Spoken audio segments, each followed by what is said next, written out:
SV6 news కు స్వాగతం. ముందుగా హెడ్లైన్స్. మహిళలపై నేరాలకు పాల్పడితే కఠినంగా వ్యవహరిస్తాం పీఎం మోదీ.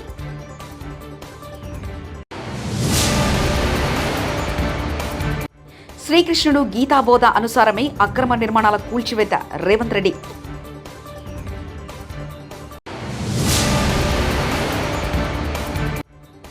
రాజకీయంగా ఎదుర్కొనలేకే పల్లాపై అక్రమ కేసులు హరీష్ రావు.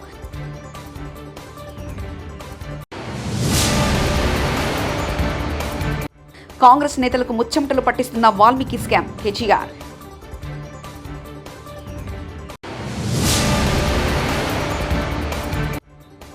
ఎన్ కన్వెన్షన్ కూల్చివేతలను స్వాగతిస్తున్నాం సిపిఐ నేత నారాయణ.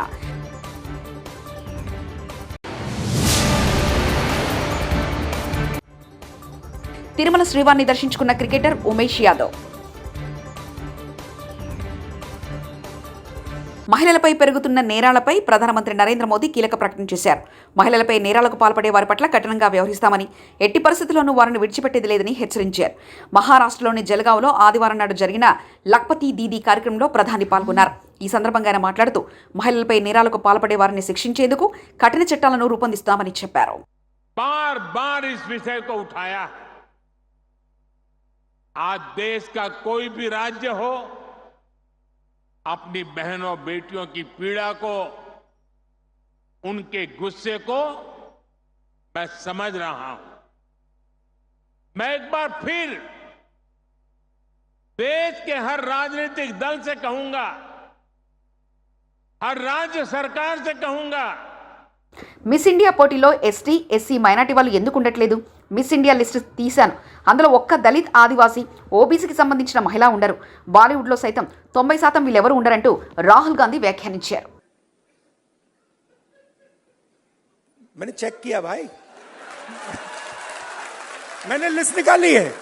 मैंने कहा भैया मिस इंडिया की लिस्ट निकाली मैंने कहा देखता हूं. मैं कहता हूं देखो यार, अच्छा अब कहते हैं मिस इंडिया की लिस्ट निकाली मैंने. सुनो सुनो, मैंने मिस इंडिया की लिस्ट निकाली. कहा ठीक है देखते हैं. मतलब माइनॉरिटी भी 90% में आती है मैडम, आप भी शामिल हैं. और आपको और దేశంలో గత 2 వారాల్లో మహిళలపై అకృత్యాలకు ఘటనలు చోటు చేసుకున్న నేపథ్యంలో ప్రధానమంత్రి ప్రకటన ప్రాధాన్యత సంతరించుకుంది. శ్రీకృష్ణుని గీతాబోధ అనుసారమే ఈ అక్రమ నిర్మాణాలు కూల్చివేస్తున్నామని ముఖ్యమంత్రి రేవంత్ రెడ్డి తెలిపారు. చెరువుల అక్రమదారుల్లో ప్రభుత్వాలను ప్రభావితం చేసేవారు ఉండడంతో పాటు ప్రత్యక్షంగా ప్రభుత్వంలో భాగస్వాములైన వారు, సమాజాన్ని ప్రభావితం చేసేవారు ఉన్నా కూడా తాను పట్టించుకోనని, ఎవరు ఎంత ఒత్తిడి తెచ్చినా చెరువులను ఆక్రమించిన వారి భరతం పడతానని హెచ్చరించారు. హరే కృష్ణ హెరిటేజ్ ఆధ్వర్యంలో అనంత శేషస్థాన ఉత్సవం జరిగింది. ఈ సందర్భంగా సీఎం రేవంత్ రెడ్డి ప్రసంగించారు. మిత్రులకు ఫామ్ హౌస్లు ఉన్నా ఏవి వదలకుండా హైడ్రా అనే ఒక సంస్థను ఏర్పాటు చేసి, తెలియకుంటేనే ప్రజాప్రతినిధులం కొన్ని మన దినచర్యల్లో భాగంగా కొన్ని తప్పిదాలు చేస్తుంటాం. తప్పులు తెలవకుంటేనే కొన్ని తప్పులు జరిగిపోతుంటాయి. మరి ఆ ఖాతాను సవరించుకోవడానికి, ఆ బ్యాలెన్స్ షీట్ను సవరించుకోవడానికి తెలిసి కొన్ని మంచి పనులు చేయాలని నేను ప్రగాఢంగా విశ్వసిస్తున్నా, నమ్ముతున్నా. ఆ తెలిసి చెయ్యాలనుకుంటున్న మంచి పనుల్లో భాగము ఈ చెరువులను చెరబట్టిన వాళ్ళ నుంచి విముక్తి కలిగించాలన్న ఏకైక లక్ష్యంతోనే ఈరోజు చెరువులను ఆక్రమించుకున్న వాళ్ళను ఎవరిని వదలకుండా ఉక్కు పాదంతో అణిచివేయాలన్న ఆలోచన, అందులో నిర్మాణాలను ఏ ఒత్తిడి వచ్చినా వెనక్కి తక్కకుండా తొలగించాలన్న ఆలోచనతోనే ఈరోజు ఈ చెరువులలో ఉన్న అక్రమ కట్టడాలను కూలగొడుతున్నాము. దీనికి స్ఫూర్తి భగవద్గీత. తెలంగాణ టీడీపీ నేతలతో ఆ పార్టీ చీఫ్ చంద్రబాబు భేటీ అయ్యారు. హైదరాబాద్లోని ఎన్టీఆర్ భవన్ సమావేశంలో పాల్గొన్నారు. ఈ సందర్భంగా సభ్యత్వ నమోదు కార్యక్రమం, స్థానిక సంస్థల ఎన్నికల సందర్భంపై దిశానిర్దేశం చేశారు. పార్టీ రాష్ట్ర అధ్యక్షుడి ఎంపికపై కూడా నేతల అభిప్రాయం తీసుకున్నట్లు సమాచారం. 2036 ఒలింపిక్స్ హైదరాబాద్లో నిర్వహించే అవకాశం ఇవ్వాలని కేంద్రాన్ని కోరామని సీఎం రేవంత్ రెడ్డి తెలిపారు. ఒలింపిక్ ఆర్గనైజ్ చేసే సత్తా హైదరాబాద్కు తమ ప్రభుత్వానికి ఉందని చెప్పారు. క్రీడల్ని ప్రోత్సహించాలన్నదే ప్రభుత్వ ధ్యేయమన్నారు. మొన్ననే సిరాస్కు గ్రూప్ 1 ఉద్యోగం ఇచ్చామని, బాక్సర్ నిఖత్ జర్కిన్కు 2 కోట్ల నగదు, డీఎస్పీ పోస్ట్ ఇచ్చినట్లు ఆయన పేర్కొన్నారు. వచ్చే అకాడమిక్ ఇయర్ నుంచి స్పోర్ట్స్ యూనివర్సిటీని ప్రారంభిస్తామని ఆయన వెల్లడించారు.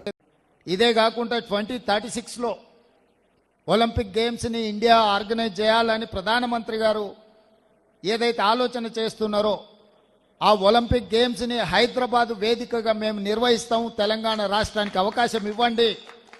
ఇంటర్నేషనల్ స్టాండర్డ్స్ స్టేడియంస్ అన్నిటిని కూడా ఇన్ఫ్రాస్ట్రక్చర్ తెలంగాణ రాష్ట్ర ప్రభుత్వం క్రియేట్ చేస్తుంది. తెలంగాణ రాష్ట్ర ప్రభుత్వం ఆ వసతులను అన్నిటిని కూడా ఇప్పటి నుంచే ప్రణాళికబద్ధంగా అభివృద్ధి చేస్తామని చెప్పి మేము వారికి చెప్పడం జరిగింది.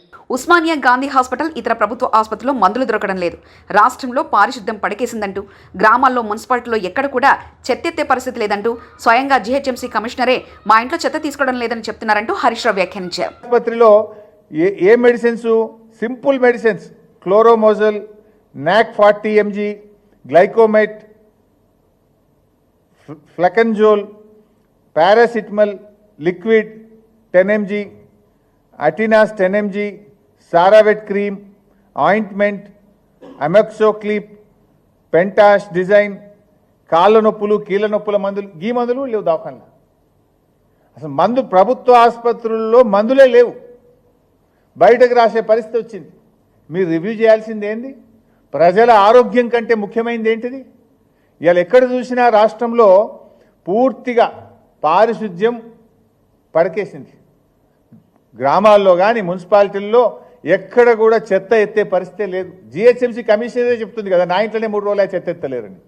ఇక ప్రజలు కూడా పట్టించుకోవాలి. అమ్మవారి బోనాల జాతర అనంతరం ప్రతి సంవత్సరం ఆలయ ఆవరణలో అన్నదాన కార్యక్రమాన్ని నిర్వహిస్తుండడం సంతోషకరమని కంటోన్మెంట్ బోర్డు మాజీ సభ్యుడు పాండు యాదవ్ అన్నారు.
వాల్మీకి స్కామ్ డైవర్షన్ కోసమే హైడ్రా అంటూ కేటీఆర్ వ్యాఖ్యానించారు. 187 కోట్ల ఎస్టీ కార్పొరేషన్ డెవలప్మెంట్ నిధులు బుక్కిన కాంగ్రెస్ నాయకులు వాల్మీకి స్కామ్లో V6 సంస్థ ఓనర్ వివేక్ పాత్రపై సంచలన వ్యాఖ్యలు చేసిన కేటీఆర్, కర్ణాటకలో జరిగిన వాల్మీకి స్కామ్లో తెలంగాణ కాంగ్రెస్ నాయకుల పాత్ర, సీఎం సిద్ధరామయ్య డైరెక్ట్గా ఇరుక్కున్న ఎస్టీ కార్పొరేషన్ డెవలప్మెంటు, 187 కోట్ల నిధుల తరలింపు, కుంభకోణంలో తెలంగాణ కాంగ్రెస్ నాయకుల అకౌంట్లలో 45 కోట్ల నిధులు తరలింపు, V6 బిజినెస్ సొల్యూషన్ పేరిట ఉన్న కంపెనీలో 4.5 కోట్ల తరలింపు, సిద్ధరామయ్యను సీఎం పదవి నుంచి తప్పించాలని అధిష్టానంపై ఒత్తిళ్లు, సిద్ధరామయ్యను మారిస్తే తెలంగాణలో రేవంత్ రెడ్డిని కూడా మార్చాలంటూ కర్ణాటక మంత్రి సతీష్ జర్కిహోలీ కీలక వ్యాఖ్యలు చేశారు. ఈ స్కామ్ మీద మీడియాతో చర్చ జరగకుండా ఎన్కన్వెన్షన్ మీద హైడ్రా పేరిట దాడులు అంటూ హైడ్రామా అంటూ కేటీఆర్ వ్యాఖ్యానించారు. కర్ణాటకలో జరిగిన వాల్మీకి స్కామ్ కర్ణాటక కాంగ్రెస్కే కాదు, తెలంగాణ కాంగ్రెస్ కూడా ముచ్చెమటలు పట్టిస్తోంది. కింద మీద పడి ఇక్కడ కాంగ్రెస్ వాళ్ళు, రేవంత్ రెడ్డి గారు మీడియాను మేనేజ్ చేస్తూ విషయాలు బయటికి రాకుండా ఆపుతా ఉన్నారు. కానీ ఆ మబ్బులు కూడా తప్పకుండా 4-5 రోజుల్లో విడిపోతాయని నేను అనుకుంటాను. గవర్నమెంట్ డబ్బులు గవర్నమెంట్ అకౌంట్ల నుంచి అక్రమంగా ఏ కారణం లేకుండా సరిగ్గా పార్లమెంట్ ఎలక్షన్కు ముందు 180 కోట్ల రూపాయలు దారిమల్లినాయి. కర్ణాటక ముఖ్యమంత్రి స్వయంగా సిద్ధరామయ్య గారు అసెంబ్లీలో ఈ వాల్మీకి స్కామ్లో భారీ ఎత్తున డబ్బులు దారిమల్లినాయని ఆయనే ఒప్పుకున్నారు.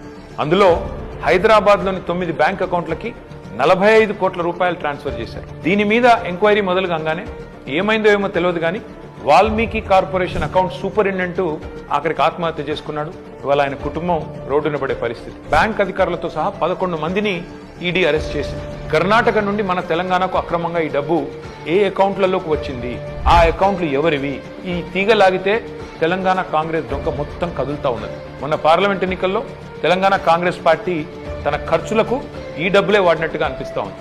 4.5 కోట్ల రూపాయలు నేరుగా V6 బిజినెస్ అనే కంపెనీకి ట్రాన్స్ఫర్ అయినట్టుగా ఆధారాలు ఉన్నాయి. ఈ V6 బిజినెస్ కంపెనీ ఓనర్ ఎవరు? SIT, CID, ED ఈ దాడులన్నీ జరిగిన తర్వాత కూడా మన తెలుగు మీడియాలో ఈ వార్తలు రాకుండా అడ్డుకుంటున్నది ఎవరు? పార్లమెంట్ ఎన్నికల సమయంలో కొన్ని బంగారం షాపులు, బార్ల నుండి భారీ మొత్తంలో డబ్బులు తీసుకున్నట్టుగా తెలుస్తా ఉంది. వారికి కాంగ్రెస్ పార్టీకి ఉన్న అనుబంధం ఏంది? ఇవన్నీ కూడా బయటికి రావాలి. కర్ణాటక ముఖ్యమంత్రి సిద్ధరామయ్యను గనక పొరపాటున తొలగిస్తే పక్కన ఉన్న తెలంగాణ సర్కారు కూడా కూలుతుంది అని ఈ మధ్యనే కర్ణాటక మంత్రి సతీష్ జరికోలి అంటున్నారు. మరి కర్ణాటక కాంగ్రెస్ తో తెలంగాణ కాంగ్రెస్ కు అంతలాగా పెనవేసుకున్న ఈ అనుబంధం ఈ వాల్మీకి స్కామేనా? ఈ వాల్మీకి స్కామ్ లో భారీ మొత్తంలో వాటా తెలంగాణ కాంగ్రెస్ నాయకులకు కూడా చేరిందని ఆధారాలు దొరికినా ఈడీ ఎందుకు మౌనంగా ఉంటుంది? అసలు తెలంగాణ కాంగ్రెస్ నాయకుల మీద దర్యాప్తు జరగకుండా రక్షిస్తున్నది ఎవరు? పార్లమెంట్ లో గాయ చేసుడు తప్ప బయట మాత్రం ఏమీ తమ సొంత పార్టీ అవినీతి మీద నోరు విప్పని రాహుల్ గాంధీ ఖచ్చితంగా నోరు విప్పాలి. ఈ వాల్మీకి కార్పొరేషన్ గుట్టు విప్పాలని చెప్పి నేను డిమాండ్ చేస్తా ఉన్నాను. తిరుమల శ్రీవారిని ఆదివారం పలువురు ప్రముఖులు దర్శించుకున్నారు. టీమిండియా క్రికెటర్ ఉమేష్ యాదవ్, రచయిత రామజోగయ్య శాస్త్రి కుటుంబ సభ్యులతో కలిసి స్వామివారిని దర్శించుకున్నారు. వీఐపీ ప్రారంభ విరామ దర్శన సమయంలో వారు స్వామివారి సేవలో పాల్గొన్నారు. తిరుమల తిరుపతి దేవస్థాన అధికారులు వారికి స్వాగతం పలికి దర్శన ఏర్పాట్లు చేశారు. వీరికి రంగనాయకుల మండపంలో పండితులు ఆశీర్వచనం చేసి స్వామివారి తీర్థప్రసాదాలను అందజేశారు.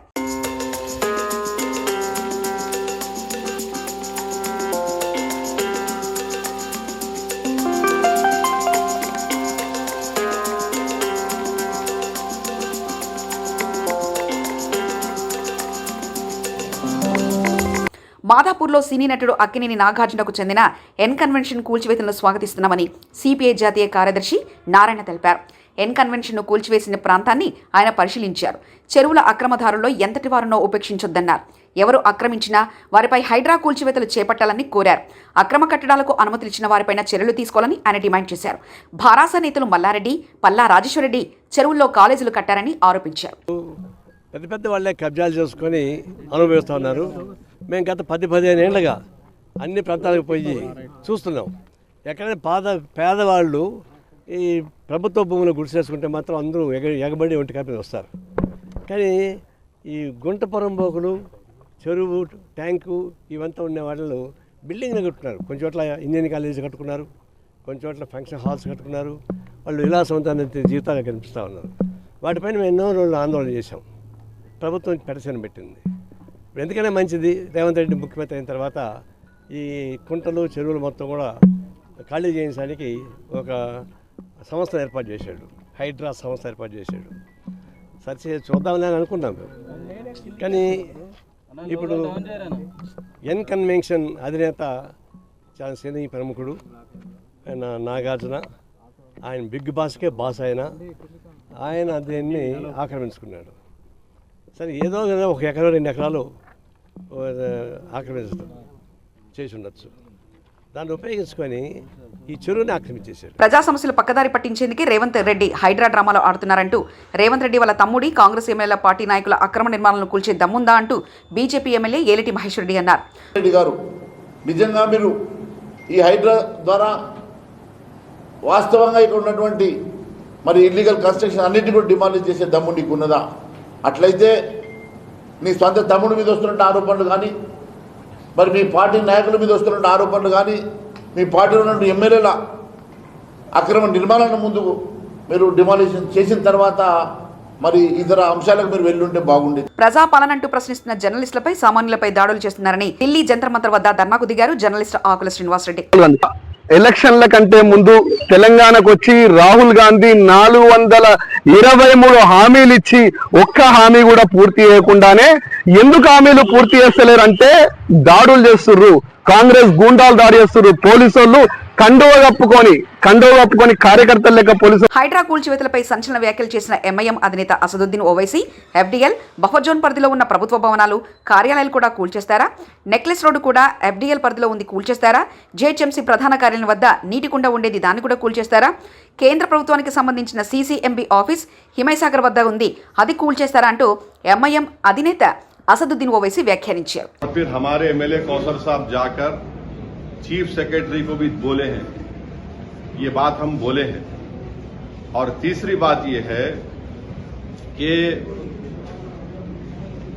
जीएचएमसी का जो ऑफिस है, अभी जीएचएमसी का ऑफिस है ना, तो हम लोग जो है हमारे स्कूल में जब हम लोग बस में जाते थे, हैदराबाद पब्लिक स्कूल को बस में जाते थे, मेरे को अच्छी तरह याद है हमारी जो बस होती थी वापसी में ऐसा आती थी, या फिर कभी कभी मैं पब्लिक स्कूल को जाता था बस पकड़ के, एक बस नंबर 7 होती थी, अभी भी होंगी, डबल डक्कर में बैठ जाता था मैं, ऊपर बैठने का बड़ा शौक था मेरे.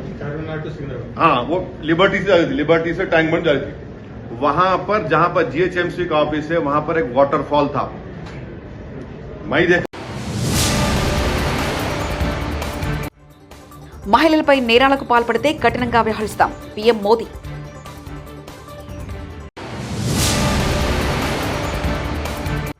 శ్రీకృష్ణుడు గీతాబోధ అనుసారమే అక్రమ నిర్మాణాల కూల్చివేత రేవంత్ రెడ్డి.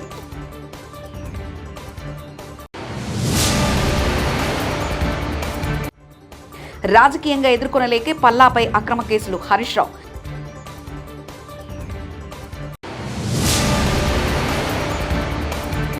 కాంగ్రెస్ నేతలకు ముచ్చెమటలు పట్టిస్తున్న వాల్మీకి స్కామ్ కేటీఆర్.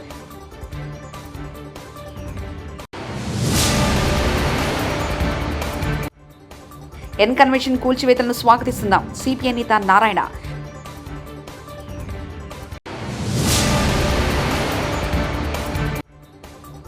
తిరుమల శ్రీవారిని దర్శించుకున్న క్రికెటర్ ఉమేష్ యాదవ్.